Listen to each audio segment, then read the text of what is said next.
स्वागत है आप सभी साथियों का आज के हमारे एक और नए वीडियो में। और ये दोस्तों पार्ट नंबर 4 है। इस बात का नोटिस आप लोग कर लेना। लेकिन उससे पहले पढ़ाने से पहले मैं एक चीज़ कहना चाहता हूँ दोस्तों, आप कमेंट में एक थम्स अप करके भेज दिया करो ताकि मुझे भी पता चले कि आप लोग ज़रूर अच्छे हैं। ठीक है, क्योंकि इसमें मैं आपको बताऊंगा खाने का सोडा, धोने का सोडा, विरंजक चूर्ण और उसके बाद एक पढ़ना है भैया प्लास्टर ऑफ पेरिस। क्या पढ़ना भैया? Plaster of Paris. ये 4 चीज़ें पढ़ लो मेरे दोस्त, एग्जाम में 2 चीज़ें आपको जरूर मिलेगी। इतना मैं पढ़ा दूंगा मेरे दोस्त कि तुम्हारा मेरिट जरूर बना दूंगा, यानी अच्छे नंबर जरूर मैं ला दूंगा तुम्हारा। ध्यान से देखो, मुझे क्या पढ़नी है भैया। आज की जो पहला चीज़ बताने जा रहा हूँ वो मेरे को पढ़नी है भैया बेकिंग सोडा। कौन सा सोडा पढ़ना भैया? Baking soda. अच्छा, बेकिंग सोडा को और क्या कहते हैं भैया? खाने का सोडा। बेकिंग सोडा को और क्या कहते हैं भैया? खाने का सोडा। इसके बारे में हमको पढ़नी है। ठीक है, क्या पढ़ना भैया? बेकिंग सोडा या खाने का सोडा, या इसे कहते हैं NaHCO3। याद रहेगा, कभी भी भूलेगा नहीं। मैं एक चीज़ बताया हूँ कि जो खाने का सोडा होता है ऐसे लिख देना। यहाँ पे तो चमक रहा होगा, मैं यहाँ पे लिख देता हूँ। एक चीज़ आप लोग ध्यान देना, एक खाने का सोडा है, ठीक है, एक धोने का सोडा है जो धावन सोडा के नाम से जानते हैं, एक धोने का सोडा है। भैया खाने का सोडा क्या होता है भैया? NaHCO3 आपने बता दिया। धोने का सोडा क्या होता है भैया? Na2CO3 into 10H2O। अच्छा भैया, धोने में पानी ज़्यादा लगेगा कि खाने में पानी ज़्यादा लगेगा? तो बोल देना भैया कि जब भी हम कोई चीज़ धुलते हैं तो उसमें पानी ज़्यादा लगता है, खाना पीने में हमको पानी क्या लगती है? कम लगती है। तो इसलिए जब धोने का सोडा जब भी याद करना उसमें 10H2O रहेगा, और जो खाने का सोडा रहेगा उसमें सिर्फ एक H रहेगा, वो है बीच में। कभी भी भूलना नहीं है, ठीक है। दूसरी बात ध्यान से देखना, क्या चीज़ पढ़ा रहा हूँ भैया? खाने का सोडा। दूसरी चीज़ पूछता है इसका भैया रासायनिक नाम। कौन सा नाम भैया? रासायनिक नाम पूछता है, रासायनिक नाम। ठीक है, रासायनिक नाम। तो इसके बहुत सारे नाम होते हैं, जो नाम हमको अच्छा लगे हम कोई एक नाम ही लिखेंगे, लेकिन जानने के लिए मैं सारे नाम को बता देता हूँ। जैसे इसका नाम होता है भैया सोडियम। क्या नाम होता है भैया? सोडियम। जो ज़्यादातर याद करते हैं सभी लोग, बाई कार्बोनेट। क्या कहते हैं भैया? Sodium by carbonate. या इसी को कहते हैं भैया सोडियम हाइड्रोजन कार्बोनेट, या इसी को क्या कहते हैं भैया? Sodium hydrogen carbonate. क्या कहते हैं भैया? Sodium hydrogen carbonate, carbonate. ठीक है, इसी को क्या कहते हैं भैया? Sodium hydrogen carbonate. ठीक है, इसका सूत्र क्या होता है? यहाँ पे लिख देंगे अणु सूत्र। इसका अणु सूत्र कितना होता है भैया? अणु सूत्र होता है NaHCO3। अब ठीक है, सोडियम का परमाणु भार, परमाणु क्रमांक 11 होती है और परमाणु भार कितना होता है? 23 होता है। तो हमको परमाणु भार लेना है। परमाणु भार इसका कितना हो गया? 23, प्लस लगा देनी है। हाइड्रोजन का लिखना है तो हाइड्रोजन का क्या लिखेंगे? परमाणु भार लिखेंगे। हाइड्रोजन का परमाणु भार एक ही होता है, एक लिख दिए। तीसरे नंबर पे क्या है? कार्बन। कार्बन का परमाणु भार लिखना है तो कार्बन का परमाणु क्रमांक 6, परमाणु भार कितना होता है? 12। कितना लिखेंगे? 12। ऑक्सीजन 3 है, ऑक्सीजन 3 है। अच्छा, ऑक्सीजन कितना होता है? ऑक्सीजन 8, इसका परमाणु भार कितना होता है? 16। तो हमको भार लिखना है तो 16, और कितना है? 16 3 बार है, तो यानी 16 में 3 का क्या कर देंगे? गुणा कर देंगे। जोड़ दे, 23 एक 24, 23 से 24, और 24 12 कितना होगा? 36। 24 12 कितना होगा जी? 36, प्लस 16 3 48। जोड़ दें, जोड़ दें, टोटल कितना होगा? 8 6 14 के 4, हाथ में लगा 1, 4 3 7 1 8। टोटल कितना आ गया जी? अणु भार कितना आ गया? 84 आ गया। तो लोग को एक चीज़ बतानी है कि निर्माण कैसे होता है। निर्माण में आपको बता देनी है भैया, हमें क्या करना है भैया? सोडियम कार्बोनेट को क्या भैया बोल देनी है? सोडियम कार्बोनेट को जब कार्बन डाइऑक्साइड के जली विलयन से जब इसका मिश्रण करते हैं तो हमारे पास क्या बनता है भैया? हमारे पास क्या बनता है भैया? NaHCO3, सोडियम बाई कार्बोनेट का निर्माण होता है। अब भैया यहाँ पे कैसे संतुलित किया जाता है? यहाँ पे सोडियम 2 है तो यहाँ 2 का क्या कर देंगे भैया? गुणा कर देंगे।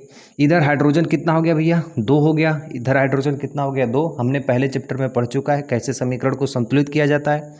ध्यान देनी है। कार्बन कितना हो गया जी? 2 कार्बन इधर है, 2 कार्बन यहाँ पे, 1 कार्बन ये, 1 कार्बन है। ऑक्सीजन टोटल कितने हैं? 3 यहाँ पे हैं, 2 यहाँ पे हैं, 1 यहाँ पे हैं। 3 2 5 1 6, तो 6 इधर ऑक्सीजन है तो 6 इधर भी ऑक्सीजन होना चाहिए। जैसे 2 3 6, तो ये समीकरण एकदम क्या है, संतुलित है। तो क्या करें भैया, इसको कहते हैं सोडियम कार्बोनेट। सोडियम कार्बोनेट, इसको क्या कहते हैं बोलना भैया, कार्बन डाइऑक्साइड। क्या कहते हैं भैया, कार्बन डाइऑक्साइड, कार्बन डाइऑक्साइड। ठीक है, इसको क्या बोलना भैया, जल। क्या बोल देना है सीधे, जल या एक्वा इसे कहते हैं, जल या इसे क्या कहते हैं, एक्वा कहते हैं। ये हमारा क्या बना है, वॉशिंग पाउडर, अरे बेकिंग पाउडर। क्या बना भैया, बेकिंग पाउडर, बेकिंग पाउडर। ध्यान से देखना क्या करनी है निर्माण की विधियां में कि सोडियम कार्बोनेट के क्या करना भैया, सोडियम कार्बोनेट, ये ट है इसको ट बना लेना, सोडियम कार्बोनेट के कार्बन डाइऑक्साइड की उपस्थिति में जल से अभिक्रिया कराने पर क्या करनी भैया, एक बार फिर से बोलना है, सोडियम कार्बोनेट को कार्बन डाइऑक्साइड की उपस्थिति में जल के साथ अभिक्रिया कराने पर बेकिंग पाउडर का निर्माण होता है। क्या करनी है एक बार फिर से बोलिए, सोडियम कार्बोनेट को कार्बन डाइऑक्साइड की उपस्थिति में जल के साथ अभिक्रिया कराने पर बेकिंग पाउडर का निर्माण होता है। इसका भौतिक गुण कैसा है, ठीक है, पहला नंबर उपयोग में लिख देते हैं, अमाशय की अम्लता को दूर करने में, बहुत इंपॉर्टेंट है, अमाशय की अम्लता को दूर करने में, अमाशय की अम्लता को दूर करने में, ठीक है, दूर करने में। अभी बताया हूँ आप लोग को एक चीज़, ध्यान से देखिए, जो झाग युक्त पदार्थों में इसका प्रयोग किया जाता है। कहीं पे झाग नहीं बन रहा है, उसको खैनवा सोडा को डाल दो, वहाँ पे झाग बन जाएगा, बहुत ज़्यादा बन जाएगा, झाग युक्त पदार्थों में। उसके बाद जो तीसरे नंबर पे यूज होता है, आग बुझाने वाले यंत्रों में कहाँ प्रयोग किया जाता है, जो इम्पोर्टेंट है वही लिखवा रहा हूँ, ये बहुत इंपॉर्टेंट है दोस्त, आग बुझाने वाले यंत्रों में। क्या बोल देनी भैया, आग बुझाने वाले यंत्रों में। अगले नंबर पे हमें बतानी है भैया, अगले नंबर पे बेकिंग पाउडर के निर्माण में, किसका निर्माण में भैया, बेकिंग पाउडर के निर्माण में, बेकिंग पाउडर के निर्माण में। अच्छा, बेकिंग पाउडर भैया कैसे बनती है, तो बेकिंग पाउडर का निर्माण जब हम भी करेंगे, यहाँ पे मैं अलग से लिख देता हूँ, जब हम बेकिंग पाउडर का निर्माण करते हैं तो उसमें दो चीज़ें मिली होती हैं, एक होता है बेकिंग सोडा, ये जो हमने सीखा भैया, क्या चीज़, बेकिंग सोडा। बेकिंग पाउडर का निर्माण किससे होता है भैया, तो बोल देना आप लोग, बेकिंग सोडा से, प्लस इसमें टार्टरिक अम्ल जोड़ते हैं। कौन सा अम्ल भैया, टार्टरिक अम्ल जोड़ते हैं, तब किसका निर्माण होता है, बेकिंग पाउडर का। तो बेकिंग पाउडर के निर्माण में, ठीक है, क्या लिख देना भैया, बेकिंग पाउडर के निर्माण में। उसके बाद जिसको चर्म रोग हो जाता है, चर्म रोग कई प्रकार के होते हैं, एक सफ़ेद दाग वाला चर्म रोग होता है, इसको कोई खुजली वाला चर्म रोग होता है, कोई हाथ किसी का फटता है तो किसी का यहाँ पे फूलता है, सूजता है, तो चर्म रोग के निदान में, ठीक है, चर्म रोग के निदान में इसी का प्रयोग किया जाता है, चर्म रोग के निदान या उपचार में, उपचार में इसका प्रयोग किया जाता है। 1 point, 2 point, 3 point, 4 point, 5 point, इससे ज़्यादा और कुछ नहीं है। अच्छा, एक चीज़ आपको देखें, कच्चे दूध को फटने में, कहाँ पे भैया, कच्चे दूध को फटने में, कच्चे दूध को फटने में इसका प्रयोग किया जाता है, इसका प्रयोग किया जाता है, इसका प्रयोग किया जाता है। एक बहुत इंपॉर्टेंट है, ये वाला हाईलाइट कर देना दोस्तों, कच्चे दूध को फटने में इसका प्रयोग किया जाता है। हम अक्सर अपने घर में देखते हैं कि जो दूध होती है, दूध का पीएच मान कितना होता है, 6 होता है, यानी दूध में क्या पाया जाता है भैया, अम्ल पाया जाता है। धीरे धीरे उसकी अम्लता क्या होती है भैया, बढ़ने लगती है। अब बढ़ने के साथ साथ क्या होती है कि ज़्यादा समय तक हम दूध का रख देते हैं तो वो दूध क्या होता है भैया, बेकार हो जाता है। उसकी अम्लता को दूर करने के लिए उसमें हम क्या करते हैं, उसमें हम बेकिंग पाउडर हम मिला देते हैं। बेकिंग पाउडर जैसे ही मिलाते हैं तो दूध जो फटता है वो थोड़ा देरी के बाद फटता है। समझ में आ रही है बात, वहाँ पे दूध को फटने के लिए, कच्चे दूध को फटने के लिए हम उसमें किसका प्रयोग करते हैं, बेकिंग पाउडर का प्रयोग करते हैं, बेकिंग सोडा का नहीं, बेकिंग पाउडर का प्रयोग करते हैं। समझ में आया बात को, तो यहाँ से हम इसको क्या करते हैं भैया, इसको समझ लेते हैं कि ये चीज़ क्या है। ठीक, अब इसके बाद हम पढ़ेंगे, जो हम बेकिंग सोडा पढ़ लिए, इसके बाद हम पढ़ेंगे क्या चीज़, धोने का सोडा यानी धावन सोडा, धोने का सोडा, या इसी को कहते हैं भैया धावन सोडा, इसी को क्या कहते हैं भैया, धावन सोडा। अच्छा, इसका फार्मूला क्या होता है भैया, तो इसको बोल देना है भैया Na2CO3, इसका फार्मूला क्या होता है भैया, Na2CO3, ठीक है। लेकिन हम लोग जो यूज करते हैं घर पे, कहते हैं सोडा, नाम सुने ना, कहते हैं कि सोडा, सुनिए ना, आप लोग को भी लाना होता है दुकान से, तो क्या कहते हैं मम्मी पापा, 1 किलो सोडा लेके आना, तो वो सोडा ऐस होता है, वो क्या होता है भैया, सोडा ऐस होता है। और सोडा ऐस कितना होता है, Na2CO3 × 10H2O होता है, ठीक है। तो धावन सोडा से किसका निर्माण होता है, सोडा ऐस का। धावन सोडा से किसका निर्माण होता है? सोडा ऐश का। लेकिन इसका उपयोग पूरी तरीके से हम सोडा ऐश के रूप में करते हैं, इसलिए हम यहाँ पे लिख सकते हैं 10H2O। अब पहले भैया इसका बोल देनी है रासायनिक नाम क्या होता है। क्या बोल देने भैया? रासायनिक नाम क्या होता है? दो चीज़ें लिखनी है, रासायनिक नाम क्या होता है इसका, दूसरे नंबर पे हमको लिखनी है इसका अणुभार, अणुसूत्र क्या होता है, अणुसूत्र क्या होता है, तीसरे नंबर पे लिखना होता है अणुभार कितना होता है। ठीक है, इसका अणुभार आपको सोडियम CO3 है तो इसको कहेंगे कार्बोनेट, सोडियम कार्बोनेट, और 10 को कहते हैं हम लोग डेका। ठीक है, याद रहे।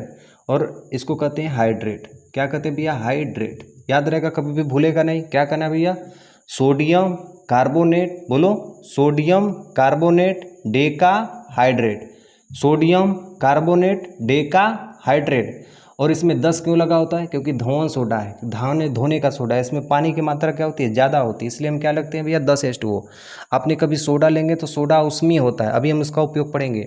अच्छा भैया बता दें इसका अणुसूत्र कितना होगा। अणुसूत्र जो यहाँ पे लिखा हूँ भैया, यही हमारा क्या है जी? अणुसूत्र है। जैसे देखना भैया क्या है, क्या लिख देना भैया? Na2CO3 × 10H2O है। इसका हमें अणुभार निकालना है। ठीक है, अणुभार कैसे निकालेंगे? सोडियम का परमाणु भार कितना होता है? 23 होता है। 23 में कितना का गुणा? 2 का गुणा। कार्बन का कितना होता है? 6, और 6 का हमें अणुभार निकालना होगा तो कितना होगा भैया? 12 होगा।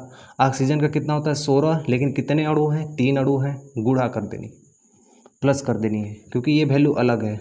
ठीक है, 10 का गुणा किस में करनी है? हाइड्रोजन H2O को हमने निकाला, कितना होता है? 18 होता है। 18 दाह में कितना हो गया भैया? 180 हो गया। 16 तियाँ क्या हो गया भैया? 48 हो गया। 12 और 23 दुना के 3 दुना के 6 और 2 दुना के 4। यदि हम सबको जोड़ देंगे भैया तो कितना आ जाएगा? आप लोग बोल देना भैया, आ जाएगा 286। 286। ठीक है, आप इसको जोड़ना है तो कितना आएगा भैया? 286 आएगा। धोने का सोडा क्या कहते हैं भैया? धोने का सोडा, या इसे कहते हैं धावन सोडा। रासायनिक नाम क्या है? बोलो, सोडियम कार्बोनेट डेका हाइड्रेट। बोलना क्या है? Sodium carbonate Deka hydrate. आया? इसका अणुभार कितना होगा? सोडियम का परमाणु भार 23, 23 में कितने का गुणा करनी है? 2 का करनी है। कार्बन का कितना होता है अणुभार? 12 होती है, और 12 के बाद इसमें कुछ भी नहीं है तो कुछ भी गुणा नहीं करेंगे। और ऑक्सीजन का 16 होता है। 16 यहाँ कितना हो गया? 48, लेकिन ये वैल्यू अलग है इसलिए 10। और H2O का कितना होता है? 18, 18 दहा में कितना हो गया भैया? 180 हो गया। जब पूरा टोटल वैल्यू निकालेंगे तो कितना आएगा भैया? 286 या 284 इसी का समथिंग आएगा। ठीक है, अब भौतिक गुण का मतलब एक बार उपयोग करने के बाद दोबारा उसका उपयोग कर सकते हैं, उसे भौतिक गुण कहते हैं। समझ में आया बात? ध्यान से देखिए, भौतिक गुण ध्यान से देखिए। जो धोने का सोडा है, इसका जो गलनांक होता है ये बहुत उच्च होता है। गलनांक मतलब गलता बहुत कम है। सोडा को पानी में खोलाएंगे तो जल्दी खोल के गलेगा नहीं, इसका गलनांक 850 डिग्री सेंटीग्रेड होता है। अच्छा, कभी सोडा को लेके हाथ में से खूब रखे रहिए। ठीक है, हाथ में रख दीजिए 10 मिनट 5 मिनट, बहुत ज़्यादा होगा तो 10 मिनट या 5 मिनट, इससे ज़्यादा यदि रखेंगे तो आपका हाथ जल जाएगा। सोडा में क्या होता है? उसमें उष्मा होती है। याद रखना क्या चीज़ होता है? सोडा में क्या होती है? उष्मा होती है। सोडा में क्या होती है?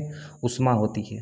ठीक है, ये भी जल का क्रिस्टलीय होता है, लेकिन पूरी तरीके से जल में नहीं घुलता है। ये भी जल का क्या होता है? क्रिस्टलीय होता है। जल का क्या होता है? क्रिस्टलीय होता है, क्रिस्टलीय होता है। ठीक है, सोडा को कभी भी पानी में घोरेंगे तो पूरा नहीं घुलता है, और कभी घुल भी जाएगा तो 10 मिनट के बाद देखना सोडा फिर क्या होगा? बैठ जाएगा। ठीक है, यहाँ तक धावन सोडा हो गया। कांच का, कांच है, कागज है तथा बोरेक्स में, कांच कागज तथा बोरेक्स में। ठीक है, दूसरा चीज़, ठीक है, साफ सफाई करने में, साफ सफाई करने में किसका? कांच का और कपड़ा का, कांच का और कपड़ा का। कभी आपने देखा है कांच हो गया तो कांच पे एक स्प्रे आता है, स्प्रे मार देंगे तो कांच पे एकदम पूरा क्या होती है? लाइट आ जाती है। कपड़े में क्या आता है? कपड़े में भी बहुत सारे ईना एक आता है, पाउच जैसे मिलता है, उसको लगा देंगे तो कपड़ा एकदम क्या होता है? धुल जाती है। उन सब में भी किसका प्रयोग होता है भैया? धोने सोडे, धावन सोडा का ही वो जलीय द्रव होता है। तो क्या करेंगे भैया? सफाई करने में, ठीक है, और कांच का कपड़ा, इन सब के क्या करने में? साफ करने में इसका प्रयोग किया जाता है। फिर आप कह सकते हैं भैया आग बुझाने वाले यंत्रों में, आग बुझाने वाले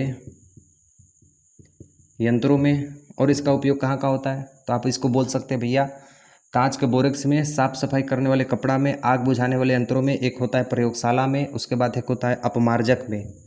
क्या होता है, अपमार्जक में प्रयोग किया जाता है। अपमार्जक में प्रयोग किया जाता है। अपमार्जक क्या होता है, एक साबुन आप लोग देखे हैं, साबुन जिसमें क्या होता है, ग्लिसरीन होता है। साबुन में क्या होता है, ग्लिसरीन होता है, याद रहेगा, साबुन में क्या होता है, ग्लिसरीन होता है, जिससे हमारे शरीर पे एकदम सरकता है।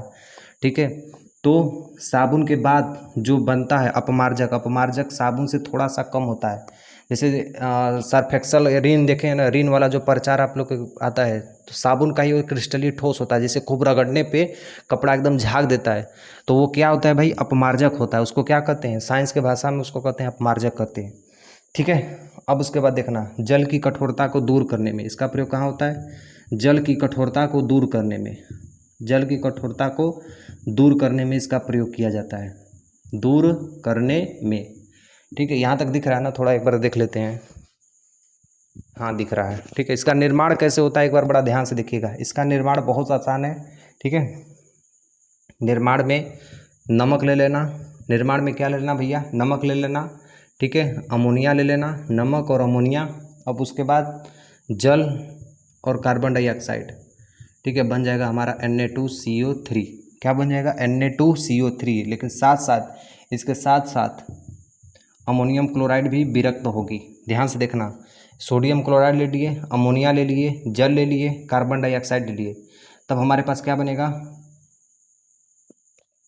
Sodium carbonate. क्या बनेगा, सोडियम कार्बोनेट। या इसी सोडियम कार्बोनेट को NaHCO3 को जब जल के साथ अभिक्रिया करेंगे, यानी इसमें जब जल को मिलाएंगे तो क्या बनेगा भैया, जल को जैसे हम मिलाएंगे, और जल थोड़ा मोड़ा मात्रा में नहीं, 10H2O। कितना बोले हैं, जल का 10 अणु जब मिलाएंगे तो ये पूरा टोटल दोनों आपस में जुड़ जाएगा और बनेगा NaHCO3, Na2CO3। ठीक है, प्लस इंटू 10H2O और यही हमको कहते हैं भैया, इसका नाम होता है सोडा एस। इसको क्या कहते हैं, सोडा एस, या इसी को हम कहते हैं सोडियम कार्बोनेट डेकाहाइड्रेट। ठीक है, क्या कहते हैं, सोडियम कार्बोनेट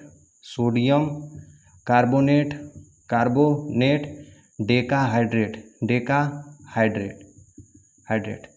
लेकिन दोस्तों ये बहुत ख़राब चीज़ होती है। देखो, एक चीज़ जानना है कि व्यंजक चूर्ण का निर्माण कैसे होता है। तो निर्माण की विधियाँ पहले आपको लिखना है, निर्माण कैसे होता है।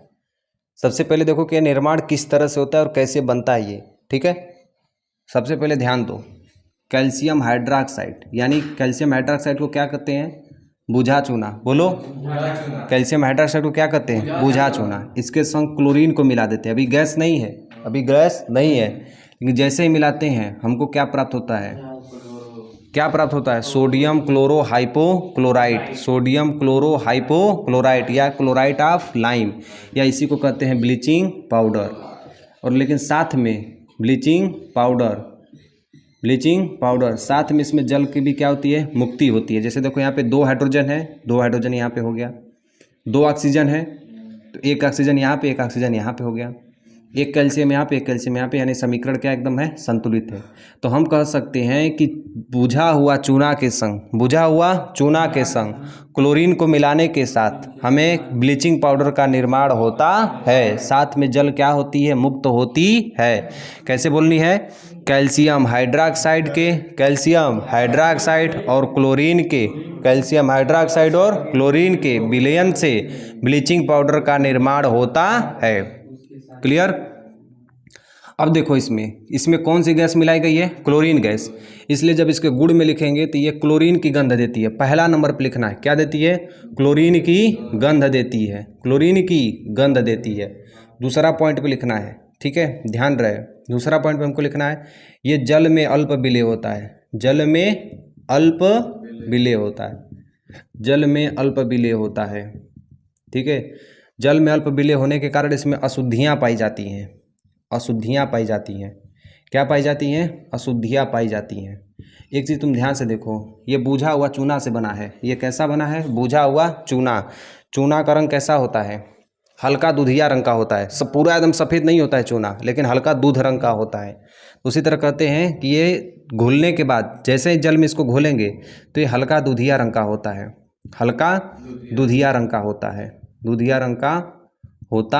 है। कदने भैया कैसा होगा, ये हल्का दूधिया रंग का होता है। अब इसके बाद पढ़ना भैया इसका उपयोग। एग्जाम में 3 चीज़ बस आपको दी जाएगी मेरे दोस्त, आप लोग ध्यान से देखना। पहला चीज़ यदि आपसे पूछेगा तो व्यंजक चूर्ण के बारे में आपको दे दिया जाएगा, उसके गुण के बारे में लिखना होगा। और दूसरा चीज़ आपको दे दिया जाएगा कि इसके निर्माण और इसका उपयोग के बारे में भी लिखिए कि व्यंजक चूर्ण का उपयोग कहाँ कहाँ किया जाता है। कोई दिक्कत, कोई परेशानी नहीं। देखिए व्यंजक चूर्ण का उपयोग कहाँ का होता है। पहला नंबर जीवाणुनाशक के रूप में। क्या बोलने भैया, जीवाणुनाशक के रूप में। कहाँ करनी भैया, जीवाणुनाशक के रूप में। याद रहेगा कभी भी, कहाँ उपयोग करती जाती है, जीवाणुनाशक के रूप में। जल के शुद्धिकरण में, जल के शुद्धिकरण में, जल के शुद्धिकरण में, जल के शुद्धिकरण में, जल के शुद्धिकरण में एक और चीज़ का प्रयोग करते हैं, KMnO4 पोटेशियम पर मैग्नेट। क्या कहते हैं इसको, पोटेशियम पर मैग्नेट। ठीक, जल के शुद्धिकरण में इसका प्रयोग करते हैं। इसके बाद चीनी को सफ़ेद करने में, जो हम लोग चीनी घर पे खाते हैं तो चीनी किससे बनता है, सुक्रोज से। तो चीनी को सफ़ेद करने में, चीनी को सफ़ेद करने में, ठीक है। चीनी जब इतना खूब लाएंगे खूब ढेर से तो चीनी के कैसे दिखती है, सफ़ेद दिखती है। चीनी कैसी दिखती है, सफ़ेद। पानी में घुलने के बाद सफ़ेदी उसका क्या होता है, एकदम चला जाता है। तो चीनी को सफ़ेद करने के लिए किसका प्रयोग किया जाता है, कैल्शियम क्लोरोहाइपोक्लोराइड का। और इसमें एक सबसे बड़ा उपयोग ये ऊन को सिकुड़ने से बचाने के लिए, ऊन को सिकुड़ने से बचाने के लिए। ये 4 इंपॉर्टेंट पॉइंट है, इसको नोट कर लेना, बचाने के लिए। ध्यान रहे, एक बार सारे लोग बोलना फिर से, पेरिस, प्लास्टर ऑफ पेरिस। अच्छा, इसमें 3 चीज़ आपको ध्यान से समझ में आ रहा है। एक आ रहा है पेरिस, एक आ रहा है प्लास्टर, और ये अंग्रेजी का नाम है प्लास्टर। मान लीजिए आपका हाथ पैर टूट जाता है, क्या होता है उस समय, क्या होता है, क्या होता है। अगर घर का हाथ पैर टूट जाए तो भी क्या करते हैं, प्लास्टर, वो भी सफ़ेद वाला प्लास्टर। तो जहाँ भी सफ़ेद वाला प्लास्टर होता है वहाँ पे किसका प्रयोग होता है, प्लास्टर ऑफ पेरिस। किसका प्रयोग होता है जी, प्लास्टर ऑफ पेरिस का। ध्यान से देखना है। सबसे पहले जो हम लोग लिखते हैं इसका क्या लिखेंगे, रासायनिक नाम। क्या लिखेंगे, रासायनिक नाम। ठीक है, इसका बहुत आसान होता है। ठीक है, इसका क्या होता है, बहुत ही आसान होता है, रासायनिक नाम। फिर इसका क्या पढ़ना है, अणु सूत्र। फिर क्या पढ़ना है, अणु भार। ठीक है, फिर ये कैसे बनता है, निर्माण इसका पढ़ना है। निर्माण के साथ इसके बाद क्या पढ़ना है, इसका गुण डायरेक्ट पढ़ लेना हम लोग। क्या पढ़ना है, गुण। ये 4 चीज़ें पढ़नी है, इससे ज़्यादा इसमें कुछ भी नहीं आने वाला एग्जाम में, इससे ज़्यादा कुछ भी एग्जाम में नहीं आने वाला है। प्लास्टर ऑफ पेरिस को इंग्लिश में भी प्लास्टर ऑफ पेरिस ही कहते हैं। इंग्लिश में भी क्या कहते हैं, प्लास्टर ऑफ पेरिस ही कहते हैं। इसका रासायनिक नाम, इसका रासायनिक नाम, इसका रासायनिक नाम कैल्शियम। बोलो क्या कहोगे, कैल्शियम, कैल्शियम हेमीटेट। क्या कहोगे, कैल्शियम हेमीटेट। अरे sulphate, calcium sulphate, hemihydrate, hemihydrate, यही है ना जी, calcium sulphate hemihydrate. Calcium sulphate hemihydrate, एक ही नाम है, कैल्शियम सल्फेट हेमी हाइड्रेट। एक चीज़ ध्यान से देखना, एक बहुत बढ़िया चीज़ है, एक हम लोग पढ़े थे जिप्सम। याद करो, हमने दूसरी वीडियो में क्या पढ़ा था, जिप्सम। तो इसका निर्माण किससे होता है, जिप्सम से होता है। CuSO4 इंटू 2H2O इंटू कितना होता है, 2H2O। ये क्या है, जिप्सम है। ये क्या है जी, जिप्सम है। जब जिप्सम में इसका पानी को जब आधा कर दिया जाता है, जिप्सम के निर्माण में जब 120 डिग्री सेंटीग्रेड पर जब इसे गर्म किया जाता है तो किसका निर्माण होता है, कैल्शियम सल्फेट हेमीडाइडेट यानी प्लास्टर ऑफ पेरिस का निर्माण होता है। यानी CuSO4 इंटू ½ H2O प्लस इसमें 3/2 H2O भी अलग से बनता है। ठीक है, लेकिन इसका कोई उपयोग नहीं है, लेकिन हमको किसका उपयोग करना है, CuSO4 इंटू ½ H2O। तो जिप्सम से किसका बनता है, जिप्सम से किसका निर्माण होता है, प्लास्टर ऑफ पेरिस का। प्लास्टर ऑफ पेरिस का क्या कर देते हैं भैया, जिप्सम का जो 2 हाइड्रोजन के अणु है, जिप्सम के जो 2 अणु है जल के, उसको क्या कर दिया जाता है, आधा कर दिया जाता है।